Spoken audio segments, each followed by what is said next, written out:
यानंतरची बातमी विरारमधून। विरारमधील विवा महाविद्यालयातील गरब्याबाबत सोशल मीडियावरील आक्षेपार्ह मजकुरांमुळे चांगलीच खळबळ उडाली आहे। गरब्यात सहभागी झालेल्या तरुणींबद्दल अश्लील चॅट व्हायरल झाल्याचा दावा केला जातोय।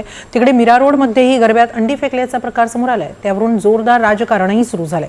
पाहूया या संदर्भातला एक रिपोर्ट।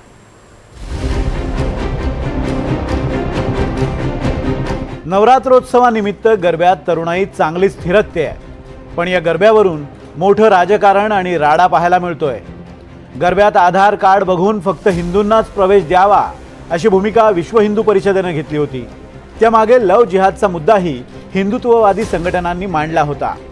आता विरारच्या विवा महाविद्यालयात सुरू असलेल्या नवरात्रोत्सवाबाबत समाज माध्यमांवरून करण्यात आलेल्या आक्षेपार्ह मजकुरामुळे नवा वाद निर्माण झालाय। दोन तरुणांनी गरब्यात येणाऱ्या मुलींबाबत केलेल्या अश्लील चॅटमुळे चांगलीच खळबळ उडाली आहे। एकही हिंदू मुलगी सोडू नका असा उल्लेख या व्हायरल चॅटमध्ये आहे। तसंच इतरही अश्लील आणि वादग्रस्त वक्तव्यांचा समावेश असल्याचा गंभीर आरोप भाजप युवा मोर्चाचे प्रदेश सचिव अशोक शेळके यांनी केला आहे। हा लव जिहादचा कट असून गरबा हा केवळ हिंदूंसाठीच असल्याची भूमिका त्यांनी घेतली आहे। तर माजी आमदार हितेंद्र ठाकूर यांनी गरबा सर्वांसाठी असल्याचं म्हटलंय। त्या सायबाज म्हणून एक मुलगा आहे, त्याचे चार्ट माझ्या हातात आहे आणि एवढे खूप जास्त हे चार्ट आहेत। त्या चार्ट मध्ये त्यांनी हिंदू मुलींबद्दल गरब्यात घुसून कशा पद्धतीचा अत्याचार सुरू आहे आणि हा अत्याचार सुरू कुठे आहे तर वसईतल्या सर्वात नामांकित कॉलेज विवा कॉलेजमध्ये। त्यामुळे ह्या अत्याचाराला कोण पाठीशी घालतंय आणि कशा पद्धतीचे अत्याचार आहेत हा त्याचा फोटो आहे आणि त्या फोटोमध्ये लॅबचा उल्लेख आहे आणि त्या लॅबवर मुलीवर कसा अत्याचार केला असा हा तो चार्टमध्ये स्वतः म्हणतोय। आणि माझी विनंती आहे या सर्व संदर्भात आयोजकांवर अशा लोकांवर तात्काळ कारवाई करावी। अजून चार्टमध्ये तो असंही म्हणतोय की पासच तो स्वतः वाटतोय। जर मुसलमान पास वाटत असतील हिंदू गरब्यांचे हिंदू सणांवरती, मग तो केवढ्या मोठ्या प्रमाणात जर हा अत्याचार होत असेल।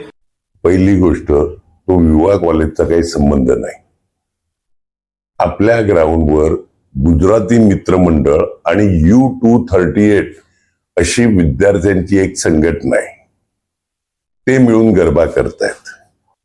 आणि दुसरा विषय का चौथ्या फ्लोअरवर लॅब असं काहीतरी तुम्ही मगाशी बोलले, चौथ्या फ्लोअरवर कुठे लॅब नाही मिळत आणि लॅब आहेत ना त्या अतिशय अत्याधुनिक मुंबईतल्या एकाही कॉलेजमध्ये म्हणजे एखाद दुसरं सोडलं तर कॉलेजमध्ये नसेल त्या पद्धतीच्या लॅब, तिकडे कॅमेरे, कॉलेजमध्ये कॅमेरे, हे सगळं आहे।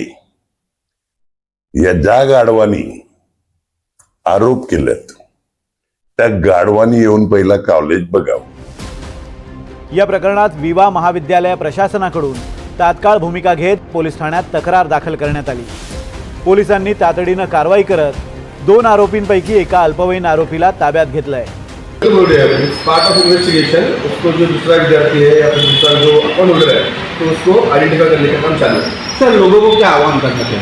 लोगों को ये आह्वान करेंगे कि इसमें कोई भी धार्मिक या ऐसी कोई बात नहीं है। इसमें धार्मिक रंग ना देते हुए ये जो ऑफेंस है वो पुलिस उसने रजिस्टर किया है और उसको हम न्यायालय के सामने लेके जाएंगे और उसका इन्वेस्टिगेशन चालू है। तो कोई भी इसे धार्मिक रंग कृपया ना दें। लेकिन उसमें साफ तौर पर लिखा गया है कि हिंदू लड़कियों को ये जैसा मैसेज उसमें दिख रहा है, तो आप सर ये कैसे जो है आप सब इन्वेस्टिगेशन की बात है ये यहाँ पे क्लियर है।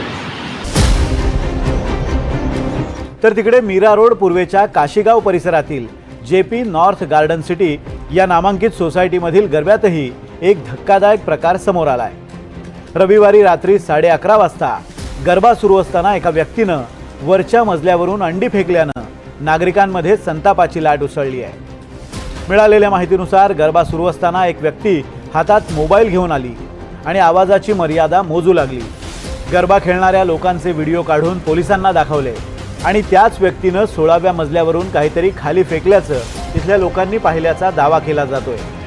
संतप्त नागरिकांनी पोलिसात धाव घेत संबंधितांविरोधात तक्रार दाखल केली आहे। पोलिसांनी घटनेचे गांभीर्य लक्षात घेत मोहसिन खान यांच्यावर गुन्हा दाखल करून सोसायटीत पोलीस बंदोबस्त तैनात केला आहे। काही समाजकंटक आहेत तिथे, त्या लोकांनी त्या गरब्यावरती सर अंडे टोमॅटो फेकले होते. विशेष म्हणजे पोलीस तिथे होते. पोलीसच्या बंदोबस्तामध्ये त्यांनी ही डेअरिंग केली.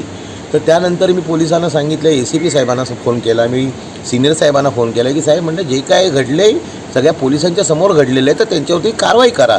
तर साहेब बोलले ठीक आहे कारवाई करू, आम्हाला इन्व्हिटेशन सगळ्या गोष्टी आहेत त्या सगळी बघू द्या. म्हणलं साहेबांना म्हटलं साहेब जोपर्यंत तुम्ही कारवाई करत नाही तोपर्यंत आम्ही इथून शिवसैनिक हलणार नाही आणि तुम्ही कारवाई करा त्याच्यानंतर आम्ही लोक इथून जाणार. त्याच्यानंतर आज 4-4:30 वाजलेत. आत्ता गुन्हा नोंद झाला. नवरात्रोत्सवात मुंबईच्या विविध भागात गरब्याचं आयोजन केलं जातं. तरुणांसह सर्वच वयोगटातील लोक गरब्याचा आनंद घेतात.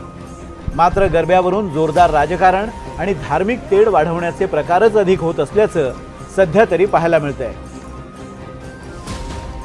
मनोज सातवीसह bureau report, NDTV Marathi, Virar.